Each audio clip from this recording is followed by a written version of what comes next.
Qu'est-ce que vous faites l'objet d'une enquête préliminaire du parquet de Valence concernant l'attribution de marché sans mise en concurrence?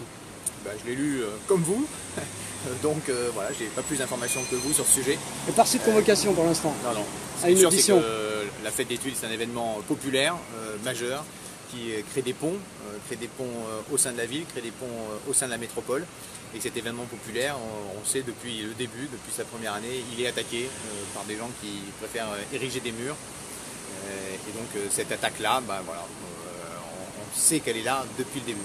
Mais est-ce que vous attendez justement à ce que vous tombiez sous le coup de la loi pour donc attribution de marchés sans mise en concurrence? Oui ou non? L'objet là, c'est manifestement de ce que je lis, mais encore une fois, j'ai l'information que si je lis cas. dans la Alors, presse. Si c'était le cas, c'est GAM qui attaque. GAM avait signalé cette attaque.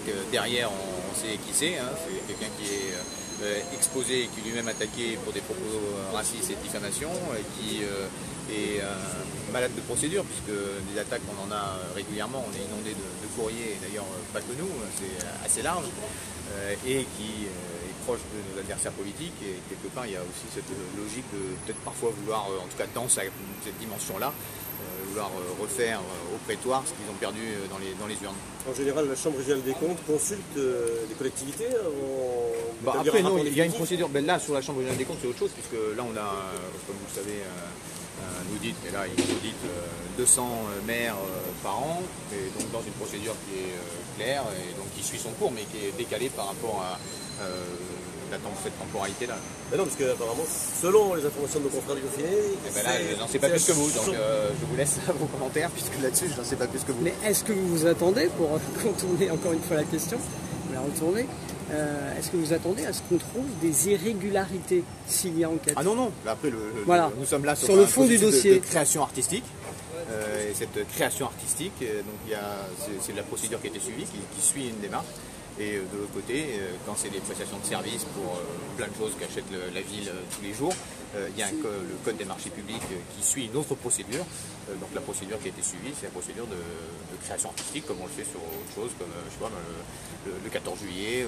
Donc sans mise en concurrence obligatoire, c'est ça que vous dites? Voilà, alors ce qui n'empêche pas qu'il y a eu un appel à idées, derrière des projets qui ont été présentés, un projet qui a été choisi, mais c'est un projet artistique qui est choisi. Donc pour vous, il n'y a pas d'irrégularité en fait, hein? Ah non, parce que sinon on n'aurait pas fait quelque chose qu'on pensait irrégulier. Hein. Alors c'est quoi? C'est juste une affaire politique pour vous? Aujourd'hui, effectivement, c'est une attaque depuis le début. La fête des Tuiles, cet événement qui est populaire, qui tisse des ponts, il est attaqué, on le sait.